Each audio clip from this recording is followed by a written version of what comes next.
Hola, buenas tardes. Me presento, soy Luis Gerardo Rodríguez Mejía, haciendo una exposición de la unidad uno, que son los conceptos fundamentales de la materia de programación lógica y funcional, impartida por el profesor Carlos Arturo Espinosa Galicia. Tengo una matrícula 2102-1167 y soy un estudiante del ITESHU.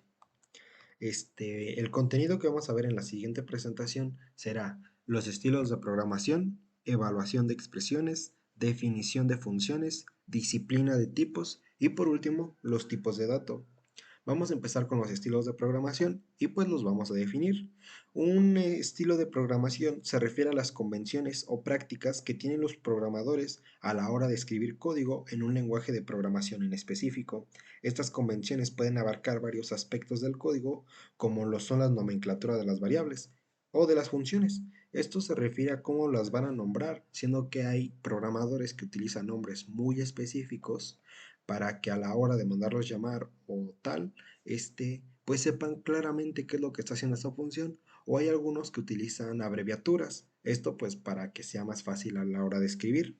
También puede entrar lo que es la estructura del código, el cómo el programador utiliza las funciones, dónde las va a colocar y principalmente cómo va a estructurar su propio código. También puede entrar lo que son los comentarios.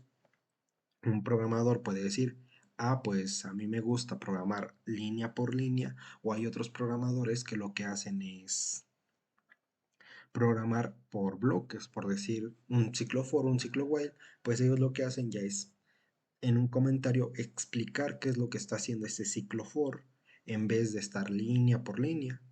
Pero pues estos aspectos ya entran más a las propias preferencias del programador. También ya existen algunos estándares por parte de la comunidad y las comunidades específicas, sobre todo a un lenguaje de programación. Tenemos lo que son los paradigmas de programación. Se puede decir que un paradigma es una propuesta ya adoptada por la comunidad de programadores, es decir, que ya saben que es una regla o que ya la conocen, cuyo núcleo es incuestionable en cuanto a que tratan de resolver los problemas que ya han sido delimitados. Vamos a ver adelante unos ejemplos para ver para verlo más claro, que son los siguientes. Tenemos los tipos de paradigma de programación.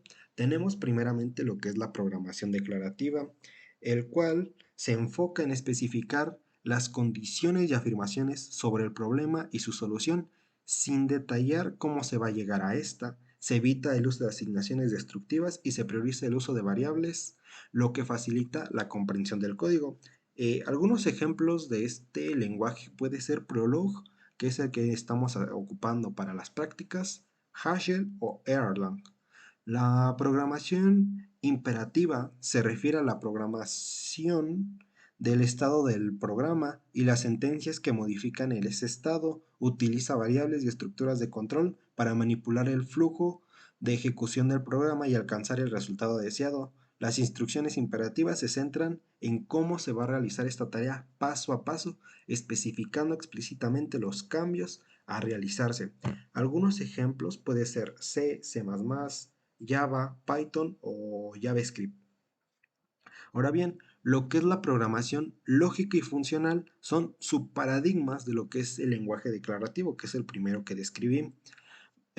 Voy a describir lo que es el paradigma, la programación lógica, la cual se basa en el uso de predicados o relaciones entre elementos para describir el problema y su propia solución. Se definen relaciones lógicas entre los datos y se deja que el sistema encuentre la solución. En cambio, lo que es la programación funcional se basa en el uso de funciones como unidades fundamentales de trabajo, enfatizando el uso de las funciones, que éstas no tengan efectos secundarios y pues que estas, si nosotros le vamos a dar el mismo tipo de entradas, entonces nos tiene que dar el mismo conjunto de salidas todo el rato.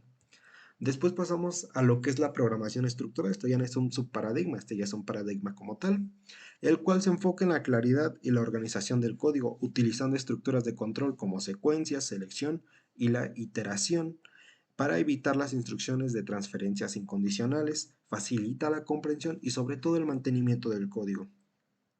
Por último tenemos la programación orientada a objetos o PO, la cual representa conceptos del mundo real con propiedades y métodos en el código, es decir, los objetos son las unidades fundamentales de abstracción y se organizan en clases para definir su estructura y comportamiento, ya que promueve lo que es la herencia, el polimorfismo, la encapsulación, para organizar y extender el código, que son sus principales características. Algunos ejemplos puede ser Java, C++, C Sharp, JavaScript y Python. Ahora vamos a lo que son la evaluación de expresiones. Vamos a decir que una evaluación de expresiones es el proceso por el cual calculamos un valor numérico de una expresión matemática utilizando reglas y operaciones matemáticas para que representan un valor o una operación matemática. En el contexto de programación, las expresiones son fundamentales para realizar cálculos y tomar decisiones, ya que estas pueden estar presentes en diversas partes del código, como la asignación de variables, las condiciones, cálculos de funciones, entre otros, siendo que estas deben ser importantes de entender, ya que para obtener resultados precisos y evitar errores en el código, que digo, no hay disculpa. Los lenguajes de programación proporcionan funcionalidades para evaluar estas expresiones de manera eficiente y precisa, lo que permite realizar cálculos complejos y manipular los datos. Por eso es importante entender cómo funcionan y sobre todo sus reglas. Ahora bien, aquí lo que tenemos es pues lo que es la jerarquía de operaciones, la cual pues tenemos lo que es pues es un acrónimo, el cual es PEMDAS, el cual nos está diciendo cómo se va a hacer esta jerarquía. Primero tenemos lo que son los paréntesis, es decir, lo primero que tenemos que resolver en una expresión son los paréntesis, después los exponentes, multiplicación, división, adiciones y subtracciones, siendo la adición una suma y la subtracción una resta. Las que tienen una llave significa que están en el mismo nivel, es decir, ninguna es entre las dos, ninguna es más importante. Y se dice que si, por ejemplo, ya pasamos lo que son los paréntesis y los exponentes y tenemos una multiplicación y una división, entonces se realizan de izquierda a derecha para su resolución, ya que como están en el mismo escalón, pues ninguna es más importante que la otra. Igual lo mismo pasa con la adición y la subtracción. Tenemos el acrónico que es PEMDAS, el cual es la inicial de cada palabra, siendo paréntesis P, exponente E, multiplicación M, división D, y por eso usan la palabra adición y sustracción en vez de suma y resta para poder llegar a este acrónimo. Tenemos un pequeño ejemplo de cómo es fácil de aprender, el cual sería para explicar mucho, dime adiós Susi. ¿El por qué decimos eso? Ya que cada inicial de esta frase es, es la de nuestro acrónimo para llevar la P, explicar la E, mucho, la M, y así consecutivamente. Aquí puse un pequeño ejemplo para entender esta jerarquía. Tengo la expresión 6 menos 6 se abre paréntesis, 10 más 3 elevado al cubo dividido 3 menos 2 por 10 y cerramos el paréntesis. Siguiendo nuestra jerarquía, diciendo que primero van nuestros paréntesis, tenemos que resolver lo que ve en el paréntesis, pero dentro de este paréntesis van más operaciones, entonces las tenemos que resolver. Después dice que van los exponentes, siendo que aquí es 3 elevado a la 3, lo primero que vamos a resolver, por eso lo marqué en rojo. Como resultado nos da 27. Ahora, aquí va lo que explicaba, la multiplicación y la división van en el mismo escalón, ninguna es más importante que la otra, entonces por eso ambas las marqué en rojo. Primero vamos a resolver de izquierda a derecha, es decir, 27 entre 3 da como resultado 9 y 2 por 10 nos dará como resultado 20. Entonces, ahora llegamos que dentro del paréntesis ya tenemos una suma y una resta. Y pues, como tienen el mismo nivel de importancia, no importa cuál resolvamos primero, pero en este caso yo lo haré de izquierda a derecha. Vamos a primero sumar 10 más 9, nos da como resultado 19, y a este le restamos 20, nos da como resultado el menos 1. Como nos damos cuenta, todavía siguen estando los paréntesis, entonces seguimos multiplicando ese paréntesis. Es decir, vamos a multiplicar el 6, que es el número siguiente. Entonces lo vamos a hacer porque también lleva una multiplicación.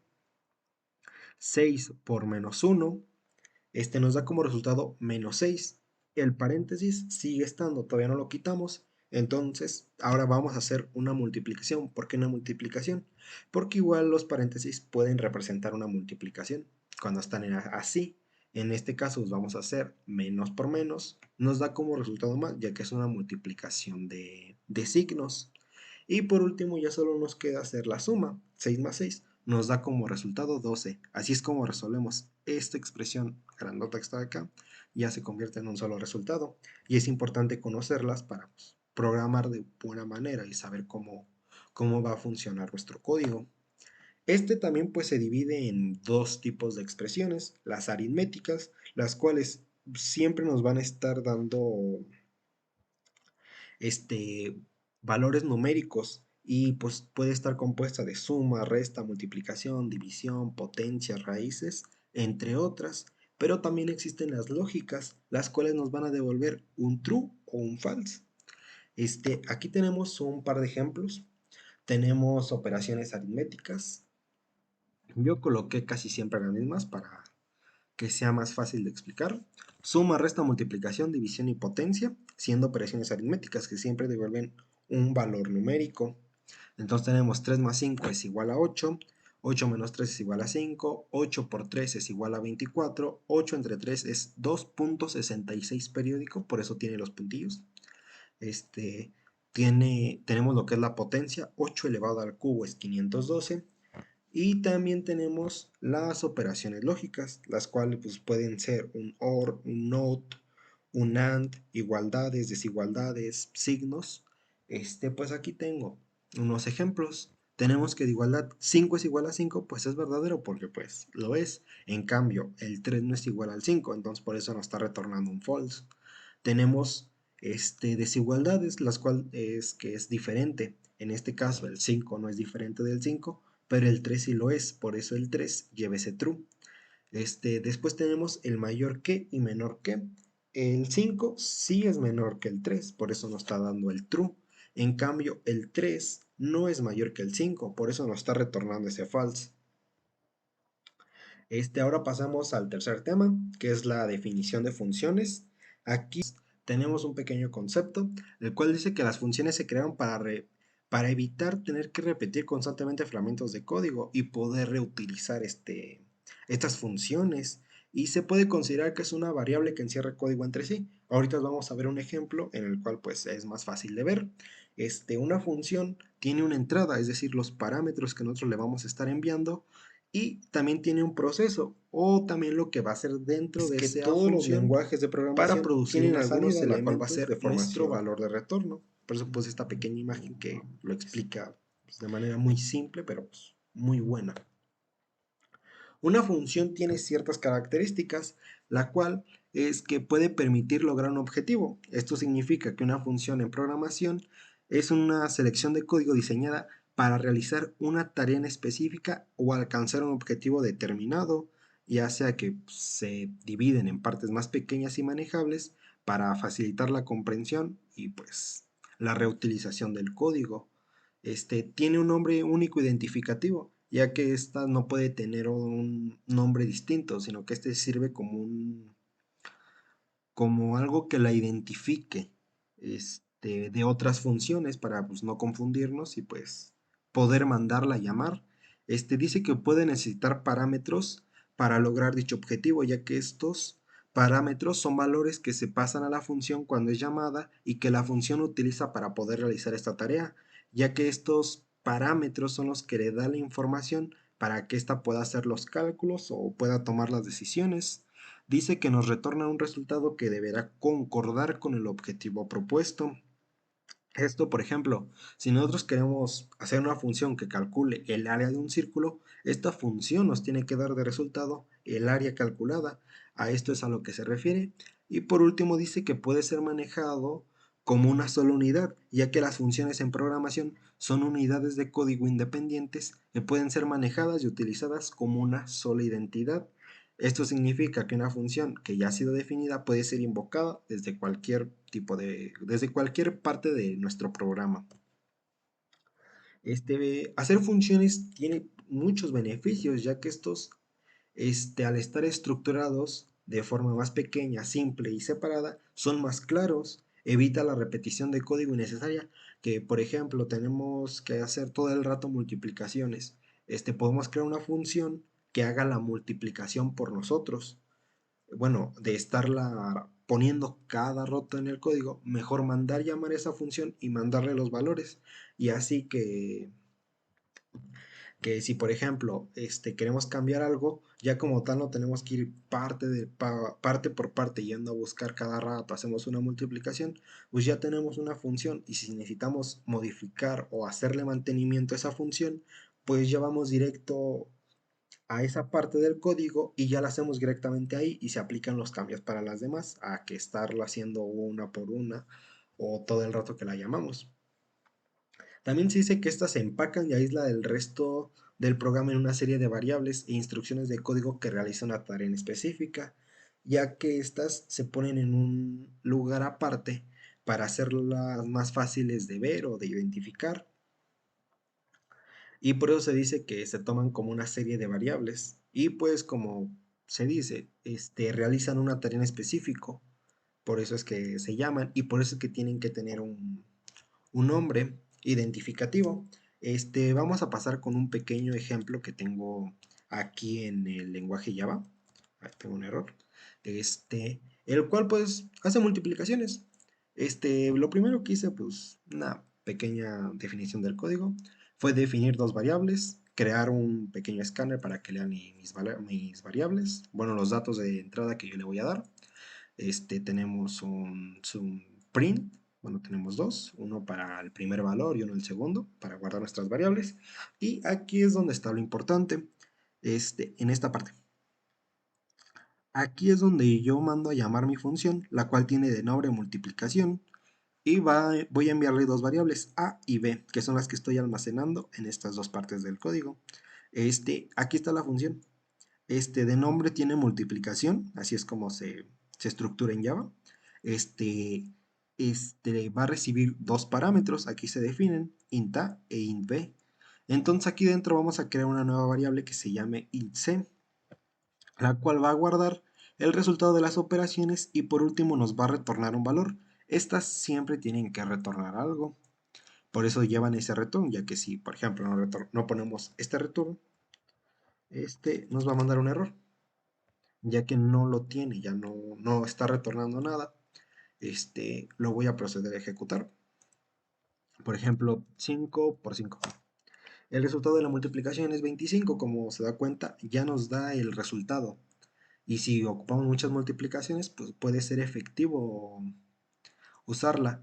Pero también, por ejemplo, lo que dije, eso del nombre tiene que ser identificativo. Si tiene un nombre distinto, ya nos está dando un error, porque ya no se llama igual y actúa como un identificador. Si nos damos cuenta, tienen el mismo nombre, lo único que cambie es una M. El es M minúscula y aquí la tenemos en mayúscula. Estas funciones, como dije, esto de mantenimiento, no sé, que ahora decimos, pues ya no va a ser una multiplicación, ahora será una suma. Vamos aquí a cambiarle el nombre, igualmente, ahora ya se llama distinto, pero pues sigue siendo la misma función. Aquí vamos a cambiar también esta parte y aquí eh, más, para que pues sí haga lo que dice, porque le podemos cambiar el nombre, pero no lo que hace y pues ya no estaría funcionando. Lo volvemos a ejecutar. Ahora va a ser 5 y 5. Nos tiene que dar de resultado 10. Bueno, aquí olvidé cambiar en mi print que nos diga el resultado de la suma. Lo volvemos a ejecutar. 5 y 5, 10. Y así es como funciona. Y por eso es lo que digo del identificador y todo. Esta es estructura y así es como se manda a llamar. Igual aquí, este es el tipo de valor que va a retornar. Si lo cambiamos, pues ya no estaría funcionando de buena manera. Por ejemplo, si hacemos valores de coma flotante, los cuales vamos a ver más adelante, pues este es el que se tiene que cambiar. Regresando a la exposición, vamos a ver lo que es la disciplina de tipos. La disciplina de tipos es un componente esencial en la programación que establece las reglas sobre cómo los tipos de datos son válidos para una expresión o variable en un lenguaje de programación en específico. Estas reglas son fundamentales para garantizar la seguridad, ya que ayuda a prevenir errores comunes y potencialmente peligrosos como la asignación de un tipo de valor incorrecto a una variable o la realización de operaciones inválidas a diferentes tipos de datos. Por ejemplo, en mi función, cuando, por ejemplo, si se quiere hacer una división y esa función la dejamos como int, las divisiones pueden darnos como resultado decimales. Entonces, como es un int o un entero, pues no va a almacenar los decimales. Entonces ya no estaría, pues, garantizando que sea efectiva. También dice que esta tiene una correlación, ya que al definir claramente los tipos de datos son válidos para cada expresión o variable, se facilita la detección y corrección de errores durante el desarrollo del programa. Este, pues nos ayuda a eliminar las inconsistencias de tipos o la identificación de posibles problemas a la hora de convertir los datos. Igualmente un poco de lo que expliqué ahorita, de que pues, no nos puede, si tenemos un int en una división, pues no nos puede dar los datos correctamente o ya directamente fallar y ya no estar haciendo lo que nosotros queremos, no lograría nuestro objetivo. También debe tener la eficiencia del código, ya que la disciplina de tipos puede ayudar a contribuir a la eficiencia del código al permitir que el compilador o el intérprete ayuden a realizar las optimizaciones específicas basadas en el conocimiento de los tipos de datos. Aquí lo que quiero decir con esta parte de que una función cuyo tipo sea A1 hasta AN, es que la correlación de los datos siempre debe ser similar o parecida. Bueno, siempre debe ser similar. Este, que de A1 hasta AN, pues no sabemos, por ejemplo, de parámetros puede tener desde 1 hasta 20, 30, como se quiera. Por eso lleva la n con n parámetros, hasta que nos devuelva un resultado del tipo R. Es decir, si nosotros estamos queriendo hacer una división, entonces tenemos que mandar tipos de datos double, double, y que nos retorne un valor double para que nos dé los puntos decimales o float. Ya ahorita veremos más estas características más adelante en los tipos de datos, pero se refiere a eso de que si nosotros queremos, por ejemplo, en mi función, mis tipos de datos son int, bueno, mis variables son int, y la variable que nos va a retornar, también es int. A esto es a lo que se le conoce como la disciplina de datos, ya que al conocer los tipos de funciones ayuda a documentar los programas y evitar los errores en tiempo de ejecución. Ahora pasemos al último tema, lo cual son los tipos de datos.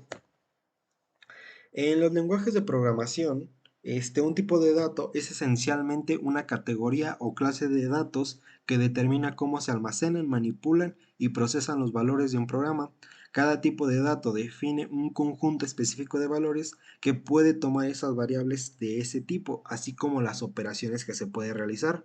Cada tipo de dato viene con un conjunto de operaciones que pueden realizarse con él. La notación del tipo es importante porque proporciona información sobre cómo deben tratarse los valores en un programa y estos ayudan a que el programador pueda entender qué tipo de datos se esperan en ciertos lugares y qué operaciones se pueden llegar a realizar con ellos. Aquí tenemos dos tipos de datos. Tenemos los tipos de datos simple y los tipos de datos compuestos. En tipos de datos simple tenemos los enteros, los cuales representan números sin parte decimal y estos pueden ser tanto positivos, negativos o el cero. También tenemos los de coma flotante o floats, los cuales son, son números que representan números que tienen una parte decimal, es decir, estos pueden ser positivos, negativos o el cero. Ahorita os voy a dar unos ejemplos. También tenemos los que son caracteres o charters. Los caracteres representan símbolos individuales como letras, números, signos de puntuación. Y estos regularmente siempre se identifican con comillas simples o comillas dobles. Y estas también pueden tener representaciones numéricas según la codificación que utilicemos, ya que podemos utilizar la ASCII o la Unicode. También tenemos los booleanos o booleans, los cuales representan valores de verdad o falsedad, es decir, verdadero o falso, y se representan con un 1 para verdadero y 0 para falso. Estos son muy importantes en estructuras de control, como lo puede ser un if, un while, un do while, un for. Aquí tenemos una pequeña imagen para representar cada uno. Tenemos que en la parte de enteros, pues existen los int, los cuales almacenan solo valores enteros sin decimal. Por eso el muñequito que tenemos aquí, solamente en esta cajita está guardando números enteros, como lo es el 1, el 4, el 5, el 3, el 8. También está el 1000, el 1.000.000, pero que no lleven una parte decimal. Tenemos los float, los cuales pueden ser float o double, los cuales están almacenando números, pero con parte decimal, como lo es el 1.2, el 0.01, aquí en esta parte tenemos el 5.12, 1.2, 0.002, estos van en la cajita del float, y también tenemos los del tipo char, los cuales está guardando solamente letras, como lo es la F, la R, la B, la D y la E. Y por último los booleanos, los cuales son los más sencillos, ya que estos solo almacenan true o false o ceros y unos. También tenemos los tipos de datos compuestos, los cuales pues aquí entran lo que son los arreglos, los cuales los arreglos son estructuras de datos que almacenan una colección ordenada de elementos del mismo tipo. Los elementos de un arreglo se acceden mediante un índice numérico, como lo podemos ver aquí. Empiezan desde el índice 0 hasta el ejemplo que tenemos aquí, el índice 3, es decir, tiene 4 posiciones en total. También tenemos las cadenas de caracteres o los strings, los cuales son secuencias de caracteres que representan el texto en un programa. Por ejemplo, el que siempre hacemos al iniciar un lenguaje de programación, un hola mundo, ya que esta es una cadena de caracteres. También tenemos los que son las listas o list. Las listas son estructuras de datos que pueden contener una colección ordenada de elementos del mismo o diferente tipo. A diferencia de los arreglos, estos no tienen un tamaño fijo y pueden crecer o reducirse dinámicamente según sea necesario. Por ejemplo, aquí tenemos solo 4 posiciones y nosotros definimos nuestro arreglo así, pues ya no puede tener más. En cambio, una lista, como el día de hoy, puede tener solamente 3 elementos, y con la ejecución y ejecución del programa, esta puede ir creciendo hasta 15, 20 o puede ir decreciendo según lo vayamos necesitando. También tenemos lo que son las tuplas o tuples en inglés. Las tuplas son colecciones ordenadas e inmutables de elementos que pueden ser de diferentes tipos. A diferencia de las listas, las tuplas no pueden modificarse después de su creación y estas se utilizan para agrupar datos relacionados de manera estructurada. Por ejemplo, una tupla podría representar las coordenadas en un plano, es decir, X, Y y Z. Estas fueron las referencias utilizadas para el desarrollo de esta presentación. Muchas gracias y buenas noches.